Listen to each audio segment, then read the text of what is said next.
Greetings, friends. Today we're taking a look at some Alfred Hitchcock, and the film I chose is one of my favorites of his. It is Rope from 1948. This starred Farley Granger, John Dahl, and James Stewart, and it tells a very tight and suspenseful story. It's about two friends named Brandon and Philip, and they believe that they are intellectually superior to other people, so much so that they believe that they have the right to commit murder because they are on such a higher plane than everyone else. So they put this theory into practice right off the bat in the beginning of the film, and they murder one of their friends, a young man named David. And what they do is they put his body in this trunk in the middle of their apartment, and then directly after doing this, they throw a dinner party. And to make matters worse, they invite their victim's friends and family. They invite his girlfriend, his father, his aunt, and just other people that know him.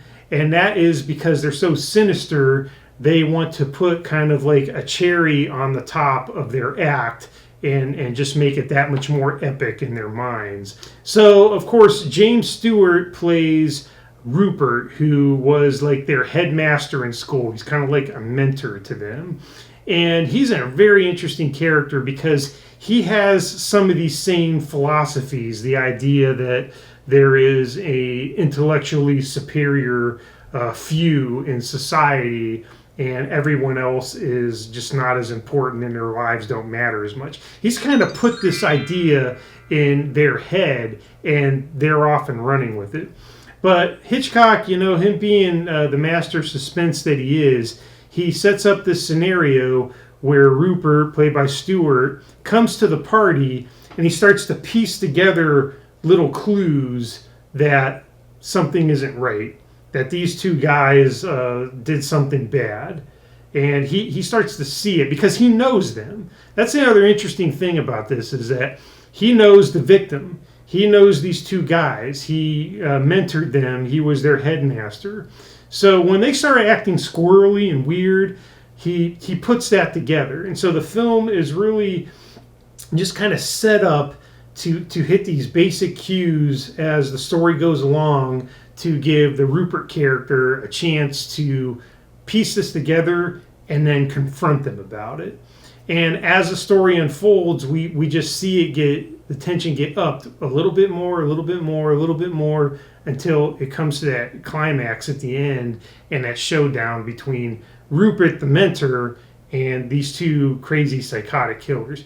Great setup, great premise. The dialogue crackles. Hitchcock, of course, directs it like the expert that he was, and it just works. I just think it's such a very good film. Okay, I got here the clipboard of creeps. I want to talk about a couple of interesting things. So there are only 10 shots in the whole film, because what Hitchcock did was he used this technique where he loaded the camera and it could take about 8, 9, 10 minutes of film at a time before the reel would have to be changed.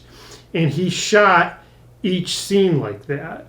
So the actors would do their dialogue, they would do their movement, and it was kind of like a play. There weren't any cuts, and the camera would follow them along. And when the shot was coming to an end, Hitchcock would like pan in on one of their backs or pan in on the wall or something. And then when the new shot would begin, he would pull back, and that would be a whole nother reel, and he would start the process over again. So by the time the film is finished, we've seen what we consider to be like one steady shot. It feels like that. Even though there were 10 cuts, it feels like a seamless one-shot story. Like we are witnessing it in real time, kind of like a play. And I just think that technique is really neat. Also, since the filming times were so long, everybody on the set tried their best to avoid any mistakes. And at one point in the movie, the camera dolly ran over and broke a cameraman's foot, but to keep filming, he was gagged and dragged off. So again, that technique where they're filming a 10-minute piece without a cut, at one point they broke a guy's foot, he screamed, they gagged him, and they pulled him off, and you didn't know what happened behind the scenes. Now that's just wild, in my opinion. And then one other thing I want to mention, I want to talk about here, and I want to get your opinion on. So the screenwriter Arthur Laurentis, he said that his original concept and idea for this was he wanted to not show the murder at the beginning of the film. He wanted to leave that kind of up in the air. He wanted to start the movie off with the trunk closed, and we as the audience don't actually know if a murder occurred or not. And so the idea would be that the whole film, where the characters are talking about it and all the things that are going on in the film, we don't know if the murder actually happened. That was his idea. And so that way, when the reveal came at the end, when James Stewart lifts the trunk up and looks in, that's kind of like an aha moment. That's what he wanted to do. But Hitchcock decided against that, and he chose to show the murder right up front. And we know as an audience that the body's in the trunk. And so as the story progresses and the characters are talking and they're doing that thing and Rupert's putting the clues together, we know what it's leading to. We know that there actually was a murder. And so I wanted to get your opinion, if you care to share it. I'd be interested if you're up for commenting. Which approach do you think would be better? Did Laurentis have a good idea with his thought about not showing us the body right away? Or do you think Hitchcock did the right thing and let us know with no uncertain terms right at the beginning that there was a body in the trunk? Personally, I think Hitchcock's approach worked, and I think it made the story better, because if you watch the movie and you listen to what the characters are saying and you kind of listen to the innuendos and the subtle things, and you watch the killers kind of deteriorate, especially Philip, it just makes more sense that we know that a murder happened. And I think Hitchcock was right for keeping the body in there, for letting us know as an audience right off the bat. That's my take on it, but I would be interested in knowing yours. Okay, lastly, what I got here is Cary Grant was the first choice to play Rupert, but of course it was James Stewart who played him. Now, I got something to say about that. First of all, I love James Stewart. He is one of my all-time favorite actors. And I haven't talked about him much on this channel because I typically cover like genre sci-fi stuff, and he didn't really do anything in that. But I just think Jimmy Stewart, definitely one of my favorite actors, and I think he's great in this. But I do think that Cary Grant would have been okay in this role. He had a suave kind of air to him, and that Rupert character kind of has that in the writing.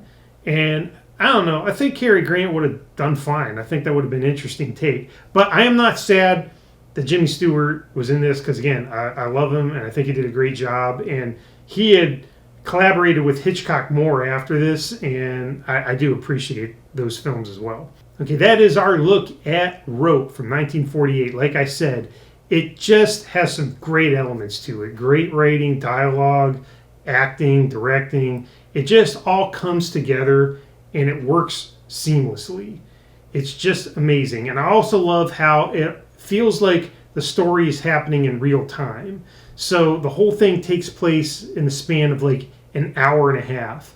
And as the story is progressing, in the background, in the window behind the characters, you can see the daylight fading until the film ends and it's nighttime. Starts out in daytime and it ends at nighttime. And it was all done on a sound stage. And I just love those tricks and those elements. It just works for me. It's really good.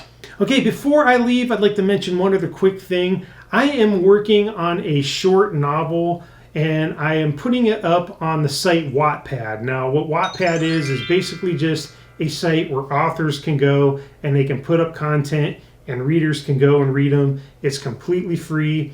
And I'm putting up a nifty little thriller kind of short novel, and I'm doing it in stages. I'm putting up a chapter or two, a couple chapters every week, and as I'm working on it, as I finish something, I'm putting it up there. And the story is called Preservation, and it's very Hitchcock-like. So if you're a Hitchcock fan, I think you would get something out of the story. I think you would enjoy it. It's very much inspired by Hitchcock's style and his way of doing films and storytelling. And so I'm going to put a link in the notes below.